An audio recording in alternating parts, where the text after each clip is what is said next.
ভাগৱতনো কি, আমাৰ জীৱনত কেনেধৰণৰ প্ৰয়োজন আছে বা ইয়াৰ বিষয়বস্তুটো কি, এই বিষয়ে আমি জানিবলৈ হ'লে ভাগৱতৰ মাহাত্ম্যটো আগত আমি অকণমান গম পোৱা উচিত। এই মাহাত্ম্যটো প্ৰথমতে আজি চাওঁ। কি কৈছে মাহাত্ম্যত? এই যে ভাগৱত আমি যে পাঠ কৰিছোঁ বা শ্ৰৱণ কৰিছোঁ, এজনে পাঠ কৰাইছে, বহু সংখ্যকে কি কৰিছে, শ্ৰৱণ কৰিছে। এই পাঠ আৰু শ্ৰৱণৰ মাহাত্ম্য কি, আমি সেইটোকে আগত গুৰুত্ব দিওঁ।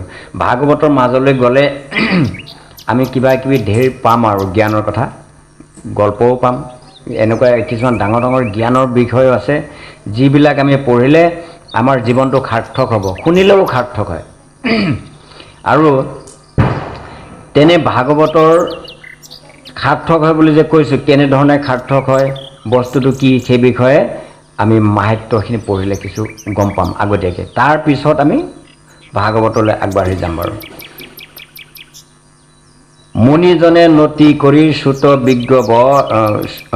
বিজ্ঞৱত শ্ৰীকৃষ্ণ চৰণে কৰি স্তুতি বহুতৰ সম্বোধি কহিল তবে যত দ্বিজগণে পাঠেৰ মাহাত্ম্য কথা শুন এক মনে। এই ঋষিমুনিবিলাকে পাঠ শুনি আছে, ঋষিমুনিবিলাকে পাঠ শুনি আছে। এই পাঠৰ ক্ষেত্ৰত মানে ওলাইছে ভাগৱত মাহাত্ম্য। তেওঁ পাঠকে কৈ আছে যে এতিয়া পাঠৰ মাহাত্ম্য, আমি যে ভাগৱত যে পাঠ কৰোঁ আৰু ভাগৱতৰ ব্যাখ্যা যিসকলে শ্ৰৱণ কৰে তেখেতসকলৰ কথা কৈছে যে সকলোৱে এতিয়া আমি কি কৰোঁ, পাঠৰ মাহাত্ম্যটো শুনো।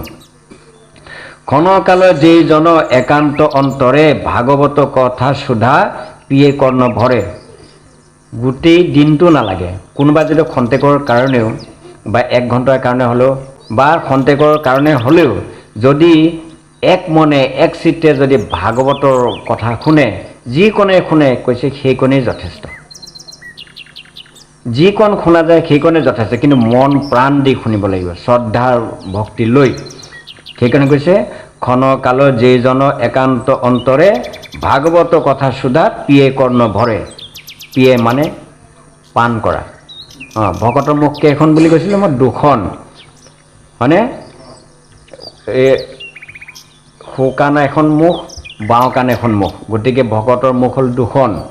এই 2খন মুখেৰে কি কৰে? পান কৰে, অৰ্থাৎ বস্তু গ্ৰহণ কৰে। কি বস্তু গ্ৰহণ কৰে? এইটো আৰু সেই মানে চুবাই খোৱা, পি খোৱা বস্তু নহয়, এইটো হ'ল শ্ৰৱণ। এই ভাগৱতৰ যিবিলাক অমৃতময় বাণী, যিবিলাক মানে ভাগৱতৰ লীলা কথা, এই কথাসমূহ আমি কৰ্ণ ভৰি যদি শ্ৰৱণ কৰোঁ, সেইটোৱেই হ'ল খোৱা, সেইটোৱে পান কৰা। আৰু এই ভাগৱতৰ যিখিনি ৰস আমি পান কৰিলোঁ, সেইখিনি গৈ কি হ'বগৈ? আমাৰ জ্ঞানৰ ভাণ্ডাৰত জমা হ'ব। গোটেই জ্ঞানে যেতিয়া আমাৰ ভাণ্ডাৰত জমা হৈ মানে ভৰ্তি হ'ব, তেতিয়া সেই জ্ঞানৰ যোগেদি আমি দেখিম যে আচলতে এই দুনিয়াখন কি, ভগৱান কি, ভকত কি, আমি আচলতে কি কৰা উচিত, কি কৰা অনুচিত, সেই কথাটো তেতিয়াহে গম পাম। একমাত্ৰ শ্লোক যদি শুনে কোনো জন, পৰে কিংবা অৰ্ধ শ্লোক কৰে শ্ৰৱণ, নিশ্চয় তাৰ আত্মা সুপবিত্ৰ হয়, ব্যাসৰ বচন ইহা কোন জানো সুনিশ্চয়। এটা শ্লোকো যদি কোনোবাই শুনিছে, মুঠতে মন প্ৰাণ ঢালি শুনিব লাগিব। চকুমুদি বহি থাকি আৰু এইবিলাক শুনিলে মগজুত নোসোমাব। এটা শ্লোক শুনিলেও হ'ব, যদি মন প্ৰাণ দি শুনাইছে, যদি তাৰ তত্ত্বটো যদি বুজি পাইছোঁ, হৃদয়ত যদি লাগিছে, তেতিয়াহ'লে তাতেই আমাৰ জ্ঞান সঞ্চাৰ হ'ব। আৰু সেই জ্ঞানৰ যোগেদি আমাৰ কি হ'ব? দেহৰ পৰা পাপ খণ্ডন হ'ব। আৰু যদি ওচৰত ভাগৱত পাঠ হৈ আছে বা ভাগৱতৰ পাঠত আমি বহি আছোঁ, কিন্তু পাঠৰ ওপৰত আমাৰ গুৰুত্ব নাই, কেৱল আমি অলপ পিছে পিছে টোপনিয়াইহে আছোঁ, কৈছে সেইটো পাঠ শুনাৰ কোনো ফল নহ'ব, কাৰণ মোৰ কাণেদি একোৱেই নোসোমাল। দ্বাদশীতে অথবা একাদশী দিন শুনে যদি ভাগৱত হয় শুদ্ধ মন, আয়ুযশ বৃদ্ধি তাই হয় দিনে দিনে, সাযুজ্য কৰয়ে লাভ সহ ভগৱানে। হয় হয়, একাদশী বা দ্বাদশী তিথিত ভাগৱত পাঠ শ্ৰৱণ কৰিব দিছে। একাদশী বা দ্বাদশী তিথিত যদি আমি ভাগৱত পাঠ শ্ৰৱণ কৰোঁ এক মনে এক চিত্তে, তেতিয়া কি কৈছে আয়ুস বাঢ়ে বুলি কৈছে। আমি আয়ুস ছুটিহে কৰোঁ, কিন্তু ইয়াত কৈছে আয়ুস বাঢ়ে। আয়ুস বাঢ়িব, লগতে কি হ'ব যশ মানে মান সন্মান বাঢ়িব। তে যিটো কৰ্ম কৰিলে আমাৰ আয়ুস বাঢ়ে, মান সন্মান বাঢ়ে, সেই কৰ্মটো আমি নকৰি অদ্ভুত কৰ্মত আমি গৈ কি কৰোঁ ৰত হওঁ, যাৰ ফলত আমাৰ মান সন্মানো যায়, টকা পইচাও যায়, লগতে আয়ুস হয়। হয়নে? আগৰ ঋষিমুনিবিলাকে 120 বছৰ, 150 বছৰ, 200 বছৰলৈকে 400 বছৰলৈকে মানে তেওঁলোকে বাচি আছিলে। আৰু আমি এতিয়া 100টো দূৰৰে কথা, 60লৈও টানাটানি হৈছেহে যি দিনকাল পৰিছে। ইয়াৰ কাৰণটো কি? আমাৰ কোনো নিয়ম নীতি নাই, আচাৰ নীতি নাই। আমি মানে যেতিয়া যি ইচ্ছা তাকে কৰিছোঁ, কোনো নিয়ম নীতি নাই, কোনো আচাৰ নীতি নাই। ভ্ৰষ্টাচাৰী যাক কোৱা হয়, আমি ভ্ৰষ্টাচাৰী। আমাৰ কোনো আচাৰ নীতি নাই, খোৱা বোৱাৰ বাজবিজ নাই, যি যাকে পাইছোঁ তাকে মানে খাইছোঁ, আৰু সাপ বেঙৰ কথাই নাই, যি পাইছোঁ তাকেই। গতিকে খোৱা বোৱা, চাল চলন, কথা বতৰা, আচাৰ ব্যৱহাৰ ইত্যাদি ইত্যাদি, এই সমস্তবিলাকত মানুহৰ কি থাকিব লাগিব? এটা শুদ্ধতা থাকিব লাগিব।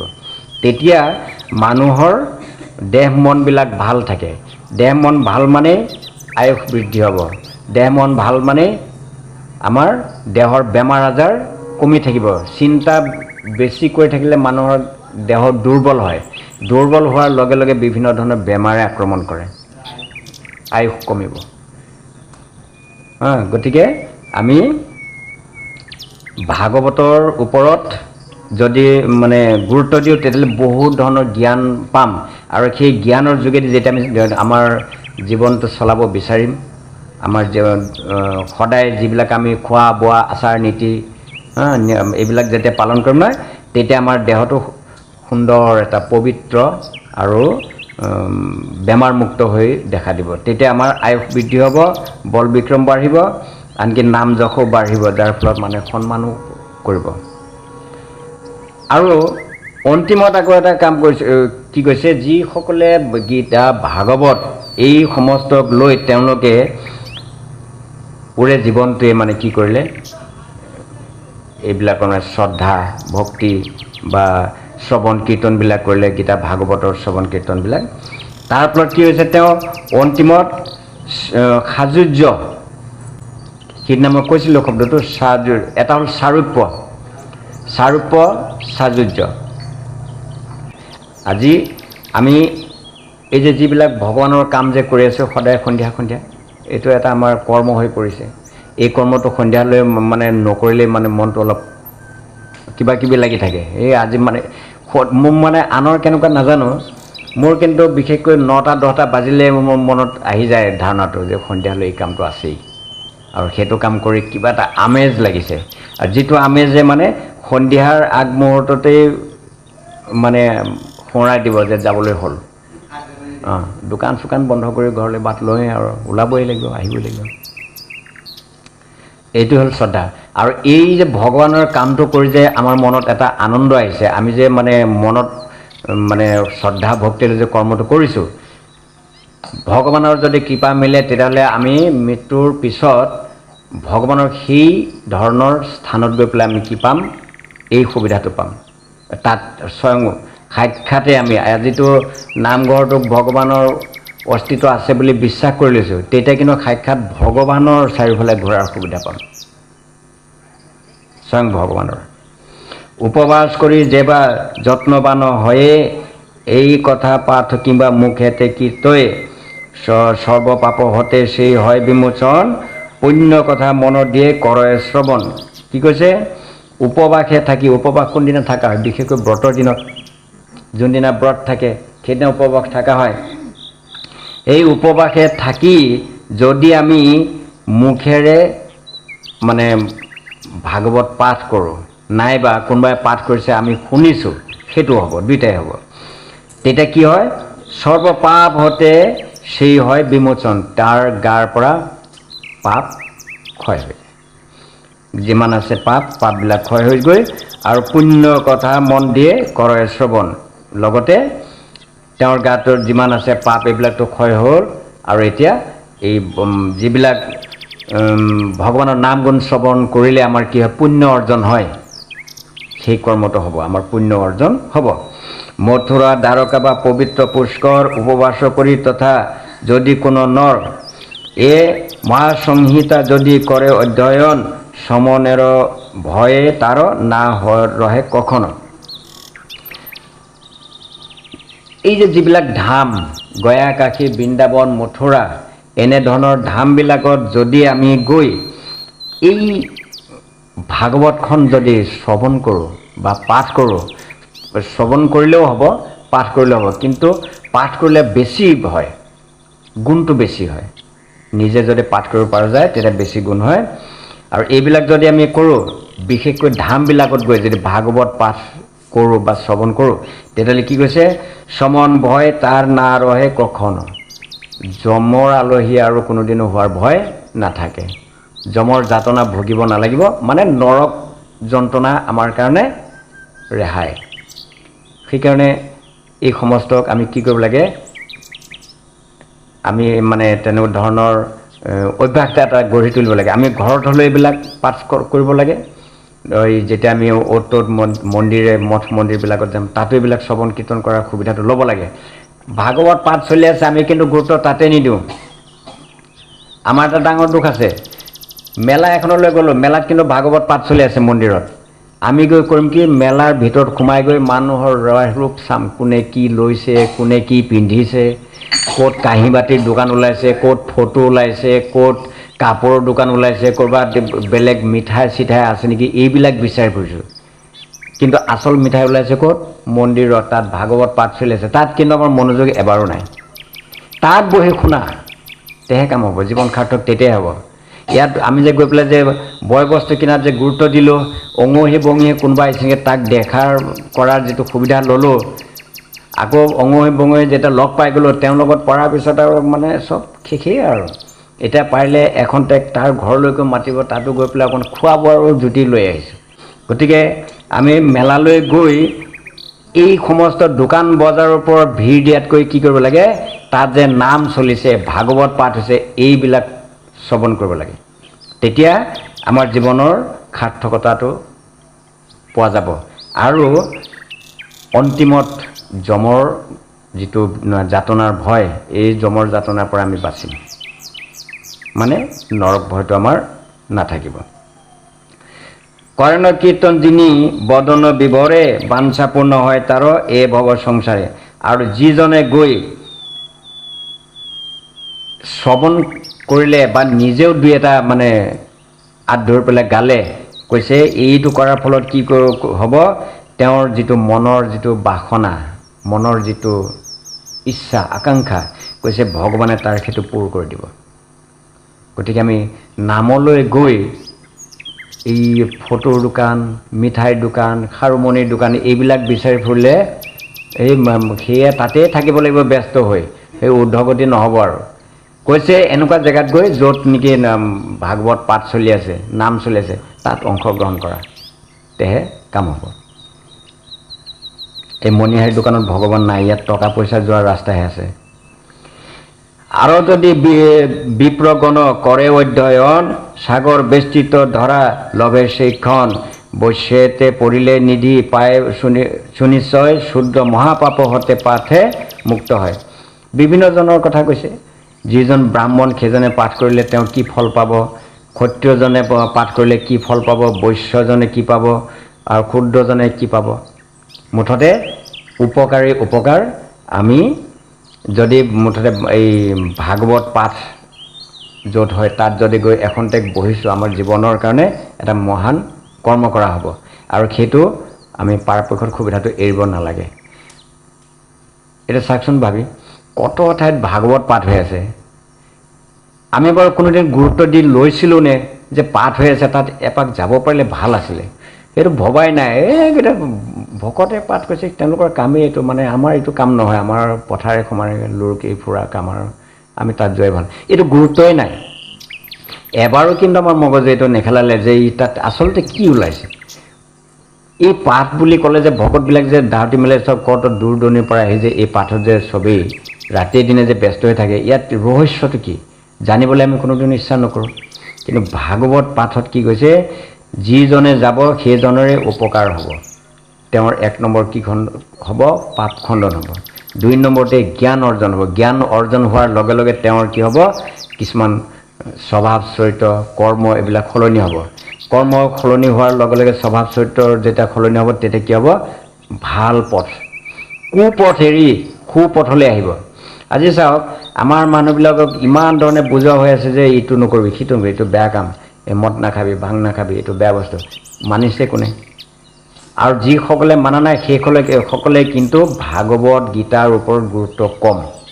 তেওঁলোকে এইটো বুজিয়ে নাপায়, বুজিবলৈ যত্ন নকৰে, যিটো কাৰণে তেওঁলোকৰ এই যে এটা চৈতানী মগজু যে আছে, এই চৈতানী মগজুতে মানে বেয়া চিন্তা কৰে মাজে মাজে কৰি পেলাই তেওঁলোকে এনেকুৱা এটা কৰ্ম কৰিব, যিটো কৰ্ম নেকি ওই নৰকৰ ৰাস্তাটোহে ক্লিয়াৰ কৰিব। স্বৰ্গৰ ৰাস্তা, বৈকুণ্ঠৰ ৰাস্তা ক্লিয়াৰ নকৰে, নৰকৰ ৰাস্তাটোহে ক্লিয়াৰ কৰিব। এটা সময়ত কিন্তু তেওঁলোকে ইহকালতো মানে যন্ত্ৰণা ভুগিব, পৰকালতো ভুগিব।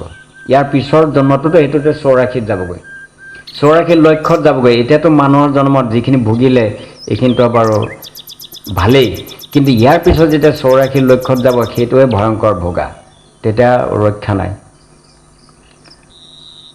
কলিৰ কলুষ হন্তা অখিলের পতি ত্রাণ হেতু বিতরিল নাম ভাষাপতি। অন্য শাস্ত্রে এত লীলা না আছে বাখানো, কিন্তু এই পুরাণে আছে বিশেষ কথন।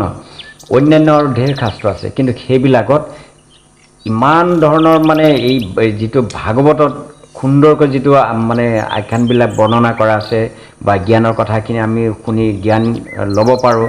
আৰু এইটো শুনিলে যেনেকুৱা ধৰণৰ আমাৰ মানে পাপ খণ্ডন কৰাৰ যিটো প্ৰভাৱ, অন্যান্য গ্ৰন্থবিলাক কিন্তু সেইটো নাই, কম পৰিমাণে আছে, অলপ অলপ ইটো সিটো।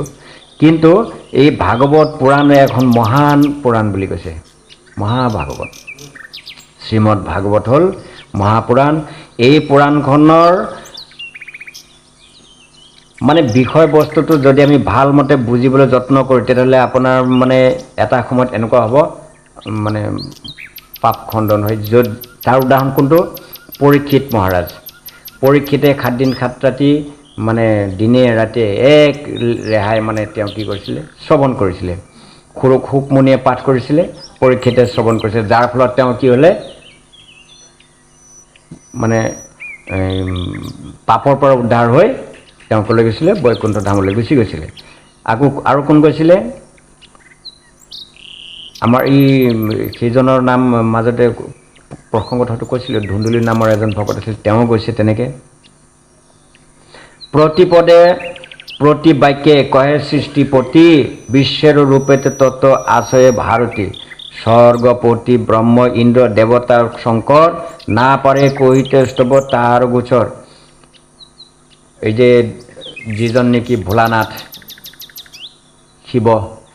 শিৱটো দিনে ৰাতিয়ে কেৱল ভগৱানৰ নামেই মানে লৈ থাকে, হৰি নামেই জপ কৰি থাকে এনি টাইম। ইন্দ্ৰ দেৱৰাজ তেওঁ ভগৱানৰ এই নাম জপ কৰে, অথচ তেওঁলোকে লগতে যিজন আমাৰ ব্ৰহ্মা আছে, তেওঁৰ দিনে 4খন মুখে তেওঁ হৰিনাম লয়, অথচ কৈ শেষ কৰিব নোৱাৰে হৰিনামৰ মাহাত্য। মানে হৰিনামৰ ইমানেই মাহাত্য আছে যে এই মাহাত্য কৈ শেষ কৰাটো সম্ভৱ নহয়। আৰু সেই ইমানেই তেওঁলোকে ৰাতিয়ে দিনে নাম লৈ আছে, অথচ তেওঁলোকে কি কৰিব পৰা নাই, ভগৱানৰ কি ল'ব পৰা নাই, কৃপা লাভ কৰিব পৰা নাই। আৰু যিটো নেকি আমি এই মনুষ্যকুল, আমাৰ জন্মটো সঁচাই মানে সৌভাগ্যৰ ফলত হৈছে, কিন্তু দুৰ্ভাগ্য এইটোৱেই, আমি এই সৌভাগ্যৰ ফলত পোৱা জন্মটোক আমি বিঠাই নিলোঁ, এইটোৱে হ'ল আমাৰ দুৰ্ভাগ্য। মানুহৰ জন্মতেই ধৰ্মৰ আচৰণ কৰিব পৰা যায়। কুকুৰ, মেকুৰী, ছাগলী, গৰু ইহঁতে কেতিয়াও ধৰ্ম আচৰণ নকৰে। সিহঁতৰটো হ'ল কি, অৰ্জন আগত কৰিছে, এতিয়া ফল ভোগ কৰিছে। কি ফল? সিহঁতে কুকৰ্ম কৰিছিল যে, কুকৰ্ম কৰাৰ ফলটো এতিয়া ভুগিব লাগিব, সেইকাৰণে সিহঁতে গৰু ছাগলী পেটত জন্ম পাতিছে। এতিয়া সিহঁতে ঘাঁহ খালেও কথা নাই, পেট ভৰিলেও কথা নাই, নভৰিলেও কথা নাই, ৰ'দত থাকিও গৃহস্থ যেনেকৈ দিছে তেনেকৈ চলিব লাগিব।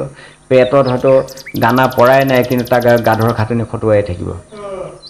অকণমান গাখীৰৰ কাৰণেও মানে কত কষ্ট দিব, অকণমান দানা পানী দিব, কিন্তু তাতকৈ দুগুণে তাক কি কৰিব, খটুৱাব, শাস্তি।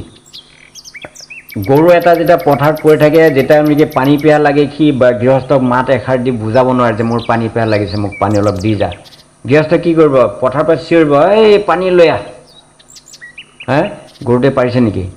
সি এটা ভাষাই বুজাই, খালি কোনোবা পানী দুনি নিলে, বাল্টিং এটা নিলেও সি মানে টানা টানি কৰিব, তেতিয়া বুজি পোৱা যায় যে পানী খাব বিচাৰিছে।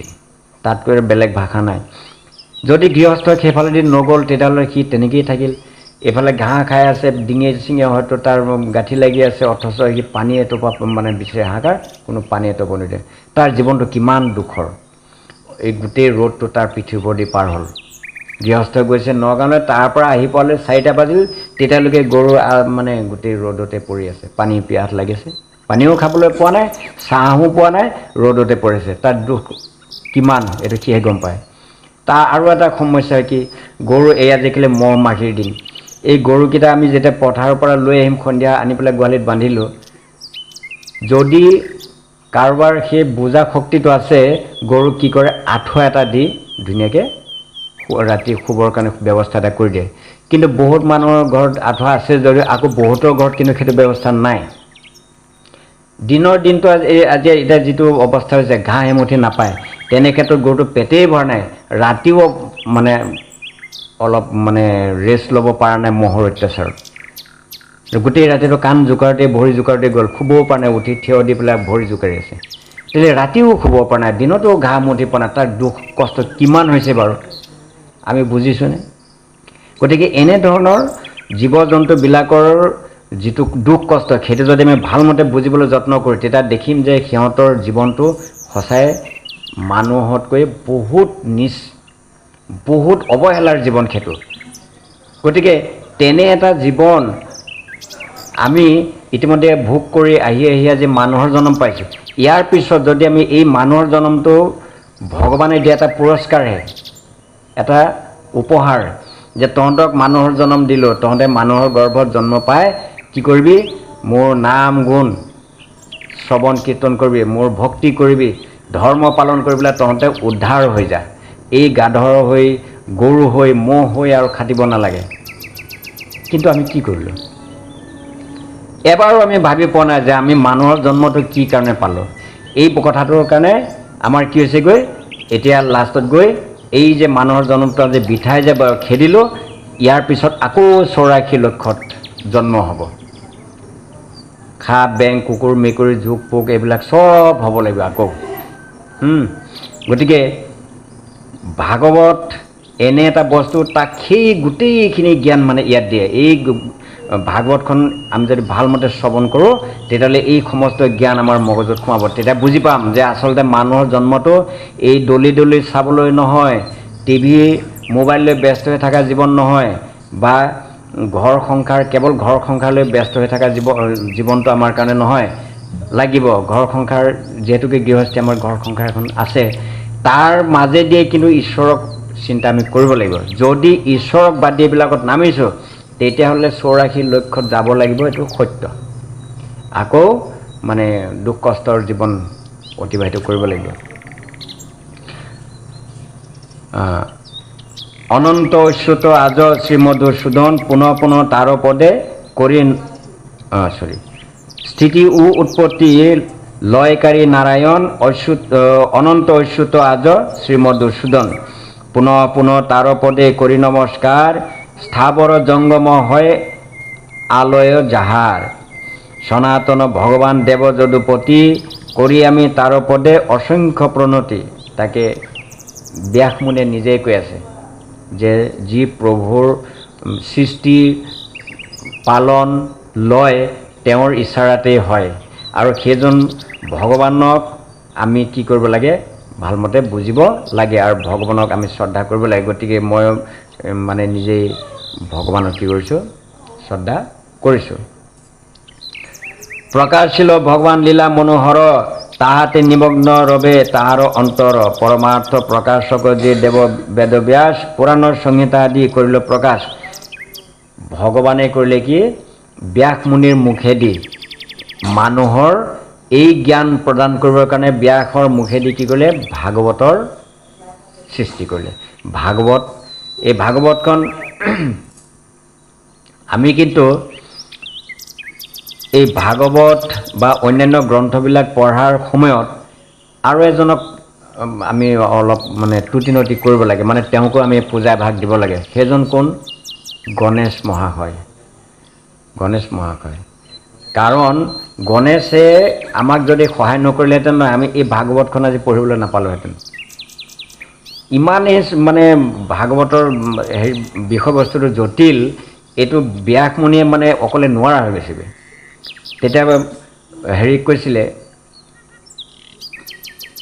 নাৰদে বুদ্ধি দিলে যে ব্যাস মুনিক যে আপুনি এটা কাম কৰক, এইখিনি নৰলোকৰ উপকাৰত আহিব আৰু তেওঁলোকৰ কাৰণেই এইটো আমাৰ কিন্তু প্ৰয়োজন হৈছে, গতিকে ভাগৱতখন ৰচনা কৰি পেলাই আপুনি এইটো নৰলোকৰ কাৰণে প্ৰকাশ কৰক। তেতিয়াই ই কৈছে মই অকলে মানে কথাখিনি ভাবিম, অকলে লিখিম, এইটোতো বহুত অসুবিধা হ'ব। তেতিয়া নাৰদে বুদ্ধি দিলে এটা কাম কৰক, এই গণেশক মাতক। গণেশক স্মৰণ কৰিলে লগে লগে গণেশে হাজিৰ। তেতিয়া কৈছে মুনিবৰ মোক কিয় মাতিলে? বোলে এটা ডাঙৰ দায়িত্ব আছে। বোলে কি দায়িত্ব? পালন কৰিব পাৰিম জানো মই? বোলে অঁ তুমি ইচ্ছা কৰিলে পাৰিবা, তোমাৰ সেইখিনি ক্ষমতা আছে। যদি তুমি এইকণ কামত মোক সহায় কৰা তেতিয়াহ'লে মই ডাঙৰ এটা কৰ্ম কৰা হ'ব, য'ত নেকি তোমাৰো ফল আছে। বোলে কি কামটো? বোলে এই ভাগৱত লিখিব লাগিব, ভাগৱত মহাপুৰাণ লিখিব লাগিব। এই ভাগৱত পুৰাণখন লিখিবলৈ যাওঁতে মই যদি ভাবি ভাবি লিখি থাকোঁ তেতিয়াহ'লে ক'ৰবাত পাক লাগি গৈ আকৌ ভুল হ'ব পাৰে, গতিকে তুমি লিখি যাবা, মই কৈ যাম তুমি লিখি যাবা। তেতিয়া গণেশে কৈছিলে ঠিক আছে লিখি যাম, কিন্তু এটা চৰ্ত আছে, এটা চৰ্ত মতেহে লিখিম মই। চৰ্তটো কি? যে ভাগৱত তুমি আপুনি কৈ যাব, মই লিখি যাম, অবিৰামভাৱে চলিব, কিন্তু ৰাতি দিনৰ কথা নাই, অবিৰামভাৱে যেতিয়ালৈকে ভাগৱত শেষ নহ'ব, মানে এটা মূৰৰ পৰা আৰম্ভ কৰি লিখি গৈয়ে থাকিম। আপুনি খালি কৈ যাব, মই লিখি যাম। কিন্তু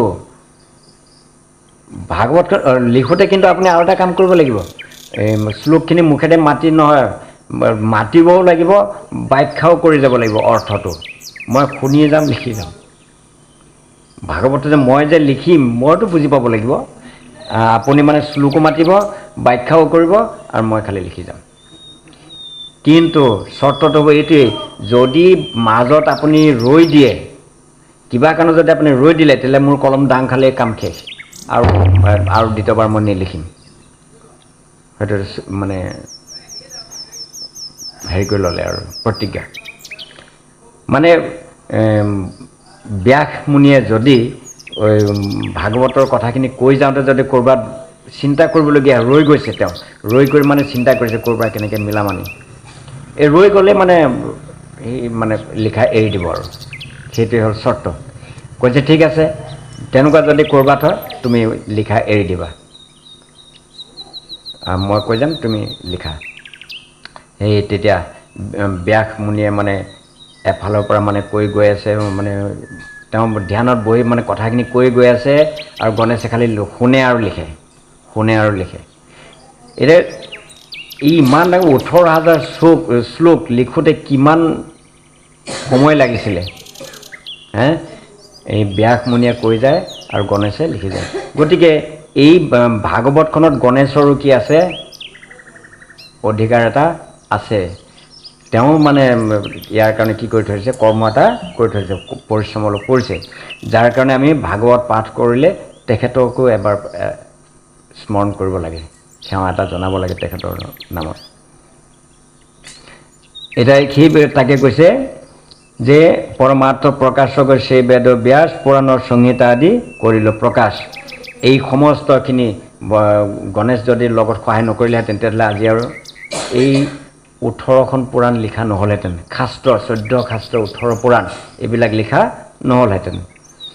তাৰো পুত্ৰ সুখদেৱ পাপ নিস্তাৰিতে মহাজ্ঞানী ভাগৱতে কহে অৱনীতে। আৰু সেই ব্যাস মুনিৰে পুতেক আছিলে শুকমুনি। সেই শুকমুনিয়ে আহি কি কৰিলে, ভাগৱতখন আনি মানুহৰ উপকাৰৰ কাৰণে এই পৃথিৱীত পাঠ কৰিছিলে।